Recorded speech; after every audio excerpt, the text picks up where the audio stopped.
because we don't understand the pathology of the rich.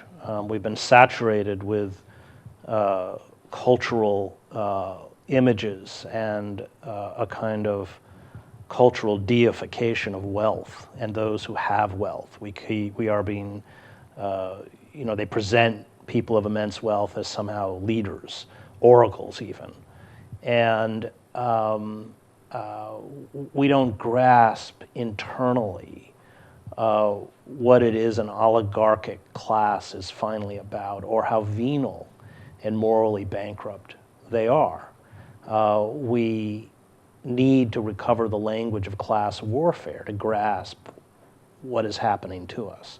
And we need to shatter this self-delusion that somehow if, as Obama says, we work hard enough and study hard enough, we can be one of them. The fact is the people who created the economic mess that we're in were the best educated people in the country. Larry Summers, former president of Harvard, and others. The issue is not education, the issue is greed. And I, unfortunately, had the experience of being shipped off to a private boarding school at the age of 10 as a scholarship student, and I was one of 16 kids on scholarship, and I lived among the super rich, and I watched them. And I think much of my hatred of authority and my repugnance for the ruling elite comes from having been among them for so long. Yeah, people don't understand the elite schools, even at the high school level, right, that the kids get excellent educations, but they learn the whole culture of hundreds or thousands of years of how to rule. Right. And it's a deep, rich understanding of it. Not only that, but they, and George Bush is a perfect example of that. Well, not so much an example of deep, rich understanding. No, but of how, affirmative action for the rich. And I came, certainly on my mother's side of the family, from, lower working class. I mean, one of my uncles lived in a trailer in Maine, and certainly people with no means. And I would juxtapose the world I was in with that world. And it was very clear that it wasn't about intelligence or aptitude. The fact is, if you're poor, you only get one chance. If you're wealthy, like Bush, you get chance after chance after chance after chance. So you're a C student at Andover, and you go to Yale, and you go to Harvard Business School, and you're AWOL from your National Guard unit, and you're a cokehead, and it doesn't really matter.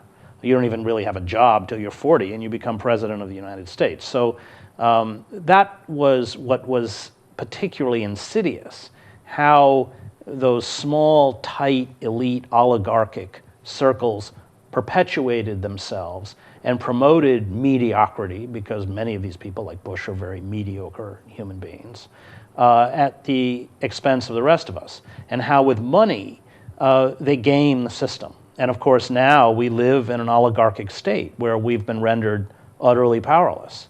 And the judiciary, the legislative, the executive branches, all subservient to an oligarchic corporate elite. And the press is owned by an oligarchic corporate elite, which makes sure that any critique of them is never broadcast over the airwaves. It's not some like inherent evilness or something, but you are brought up as a super rich or very rich in a culture, in a school, in a milieu where everyone's there to serve you. It's your right to be served. Yeah, it's very distasteful to see, because I would go to the homes of friends of mine and watch, and let's remember they're children, 11, 12 years old, ordering around adults, their servants, their nannies. And I begin that piece by talking about Fitzgerald, who came from the Midwest to Princeton and went through much of the experience that I went through.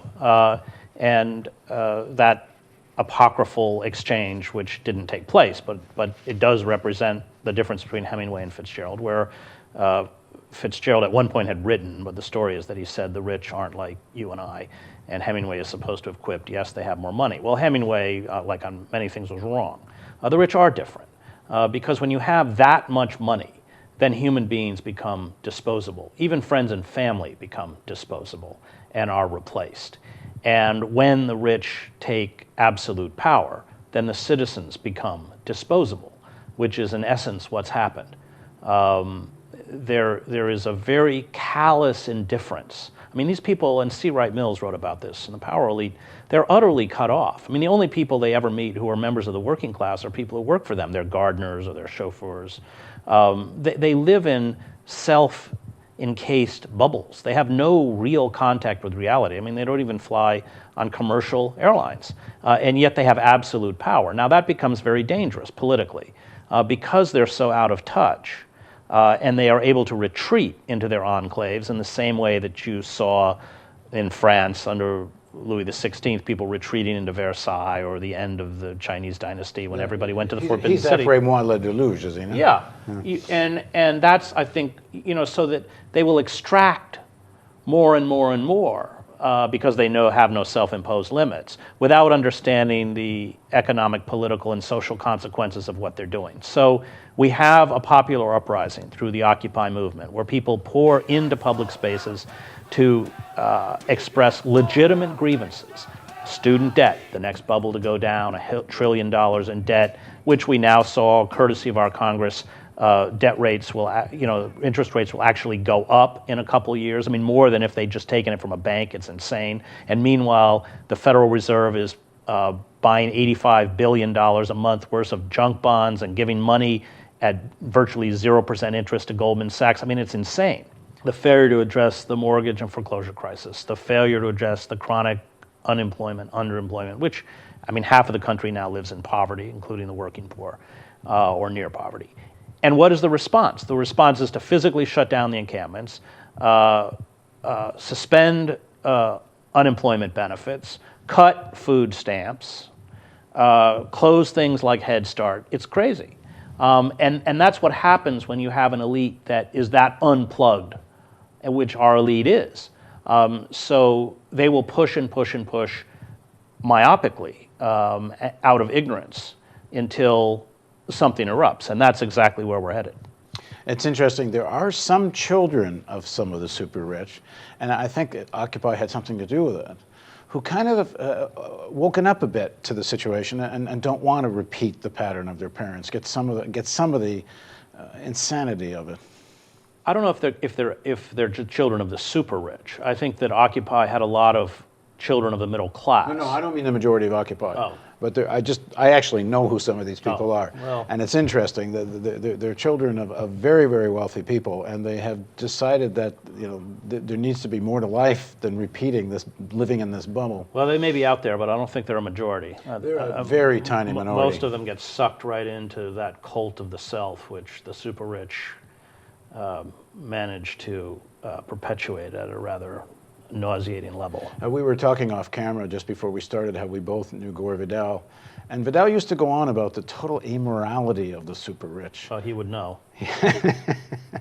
Well, he would know for a lot of reasons. One in terms of his own life, but also in terms of he knew many of these people. Well, so did I. I mean, and I think that's what I'm getting at. Exactly. I mean, I wrote in that column about, being at this boarding school and watching these fathers pull up in their limousines, fathers who had very little contact with their sons, with their personal photographers. And these were famous, wealthy men.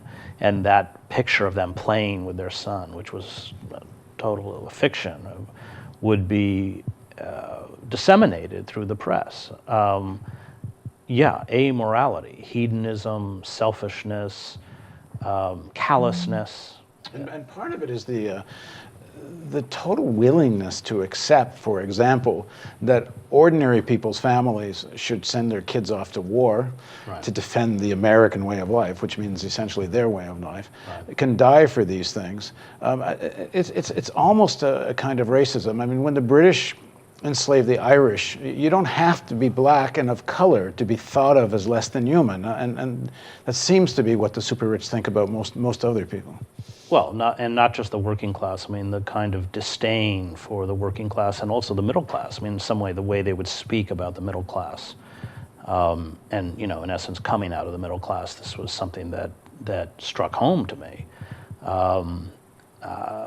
They inhabit another world, and they have very sophisticated mechanisms of public relations and well-publicized acts of philanthropy to hide their private faces, but how they act when the doors close and how they act in public is very different. And having, as Vidal was, as Fitzgerald was, having been behind those closed doors and seeing the decadence of the ruling elite, it certainly marked me for the rest of my life, and it defined for me at a very early age who my enemies were. You quote in your article Karl Marx writing, "The ruling ideas are nothing more than the ideal expression of the dominant material relationships." Marx wrote, "The dominant material relationships grasped as ideas."